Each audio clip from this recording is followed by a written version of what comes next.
whoever says history don't mean nothing, something wrong with them. Yeah, y'all gotta bear with me. I got a touch of the flu. I really believe it's chemical germ warfare in the United States. My people's just getting over it, and I got it, and it's spreading like wildfire. So I'm trying to fight it the best way I can. So bear with me. And first and foremost, thanks to my subscribers, viewers, content creators. Thanks for taking y'all time out. I really appreciate y'all watching my videos. Now, let's talk about, since it's Black History Month, history. We need to preserve our history much as we can as melanated people and stop letting other people rewrite our history. That's another thing. I watched this program on the Egyptian Kama Sutra, if you will.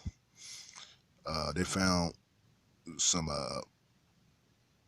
ancient scrolls and ancient papyrus up in one of those caves up in Egypt, and it was a lot of erotica on the script. It's on National Geographic. I don't know. I think I got it in my playlist. I don't know. But here you go again. You have Anglo Saxons presenting our history to us.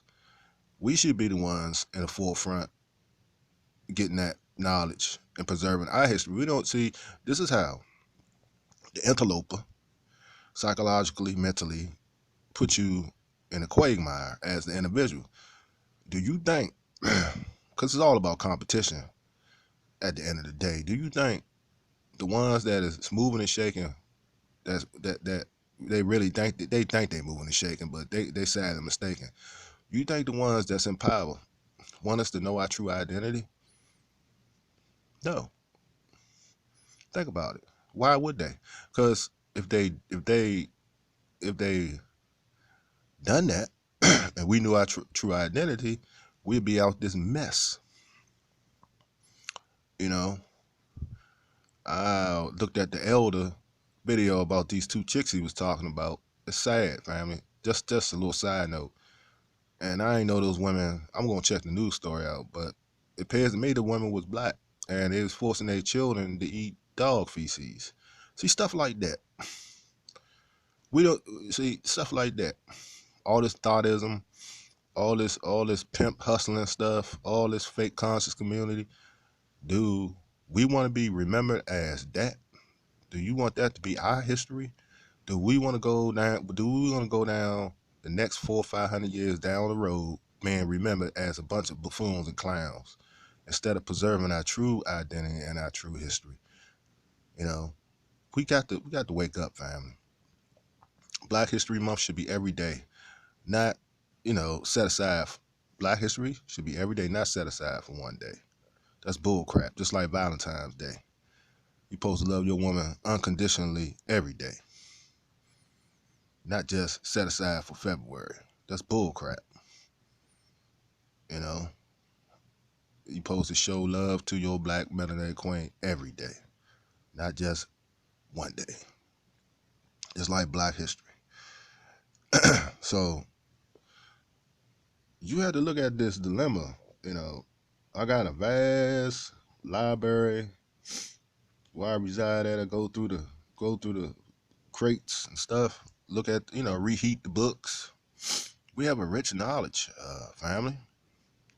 But if we don't preserve our history, you gonna have the next 400 or 500 years when we gone, next 1,000 years when we gone, when we pass on to the next dimension, you gonna have Egypt, man, Anglo-Saxon. You gonna have Timbuktu, man, something other than melanated, because they're gonna rewrite the history, and we're gonna be some kind of savages and undesirables if we don't preserve our history as melanated people. You know, Martin Luther King gonna be a white man. Medgar Evers gonna be a white brother or non-melanated brother. Next 1,000 years, if we don't preserve our history, and that's some time space travel for you. That's right. So we better really pay attention. And like I said at the beginning of this publication, those who say history doesn't mean nothing, fools. If we go back and pay attention to the history and the things that went down that was dysfunctional and everything that goes with it, and really get something out of it, we would not be engaging in this activity. Black on black crime, ring a bell. Mass incarceration, ring a bell. Prostitute, pimpism, ring a bell. All this teenage pregnancy, ring a bell. All this disrespecting to the elders, no morals, no ethics, no nothing. Vast majority of us got to get it together. Got to get our houses in order and preserve our history. Preserve your history. Preserve it. This is that. Black history is our history, not no one else's. Okay. Because I tell you, other nationalities, they preserve their history. You go to Japan, you go to Korea, you go to the French, you go to the French Alps, or you go to France, you go to London, you go to Poland, you go to Germany, you go to Russia, you go to Italy. They preserve their history. You go to India, they preserve their history. You go to the Middle East, the Far East, they preserve their history. Okay, and everything about us is not the slave trade. That's one part of it. Okay, that was the downfall, the slave trade. But what about when we was the leaders of civilization? Let's get off of that sometimes, man. Everything ain't slavery. When you think of Black history, people think of slavery. No, no, that's one part of it, and that's the end of it. That's the downfall.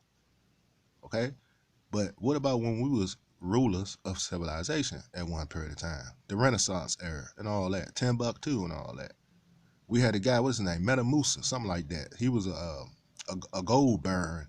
He owned a large amounts of gold reservoirs over there, I think, in West Africa. Correct me if I'm wrong. So, and then we got another guy that I haven't mentioned his name, but his name is Omega Wally. He's I don't know where he at now, but he's known. He made history from. He knew how to. He made a mathematical equation. Case in point, to extract petroleum out of the ground. That's right, African brother, genius mathematician. He made an equation to go deep into the earth to extract petroleum. People got paid, and I hope he got paid too. That's right, brother man. They was trying to find out how to tap into it. He figured it out. See, that's what I'm talking about. Another brother that made history. We gotta preserve our history. We gotta uphold our people that's making contributions and making great strides within the Black community instead of tearing them down and being jealous. That's why you got all this bull crap in the conscious community. So with that, I'm out. One love to all of y'all.